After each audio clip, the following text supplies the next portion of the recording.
Hello, this is Claricia Lake Myers. I am coming to you today. This is my second day of the 21-day video challenge.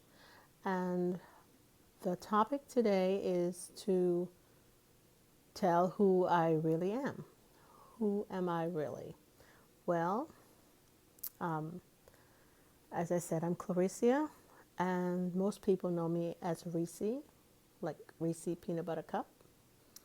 And the experience that I'm going to share is one that I think could be helpful to everyone, especially for families that are very, very close. I always thought my family was close. I mean, my parents, my siblings, and we were always very close. I grew up in the Virgin Islands, in St. Thomas, and as we children grew up, we moved away, and my parents were still living at home in the Virgin Islands. And we would see them every year. My parents would come visit each one of us, my two older siblings, and myself and my youngest sister. Anyway, my my mother and father purchased a home in Missouri, and as they were getting up in age, we would now go to visit them. My youngest sister, she had two marriages.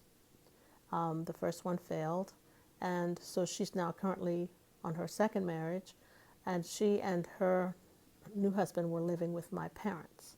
And I thought everything was going smoothly. But then she told us, she told her siblings that in case my parents, anything happened to them, she wanted to downsize my parents' homes to something that she and her husband could afford. And we had no problems with it. We would call to still check on our parents because we all lived far away. And we noticed that we were not speaking with our parents like we would like to. She's had an excuse. My parents were asleep, or she couldn't come to the phone, and we didn't think anything sinister was going on. Anyway, to make a long story short, my father passed away, and we knew he wanted his remains to be brought to the Virgin Islands to be buried. But instead, my sister had him cremated, and that was very upsetting to all of the siblings. And we felt that she was going to do the same thing to my mother. But right after that, this was in 2013, all communication ended. Every time we called, we could not get through. They wouldn't answer the phone. And there was a rift, in fact, that kept getting wider. And we knew something was wrong. My older sister and I, we tried to get guardianship of my mom. We went through court, and by the time we were able to see my mom, she was very frail, and she was taken from the home and put in a nursing home for rehabilitation, or like hospice, something to that effect. And within 2 weeks, my mom passed away. This was on December 3rd. So we knew what my mother wanted. Both my parents, they wanted to go back home to be funeralized and buried at home in the Virgin Islands. But my sister had other ideas.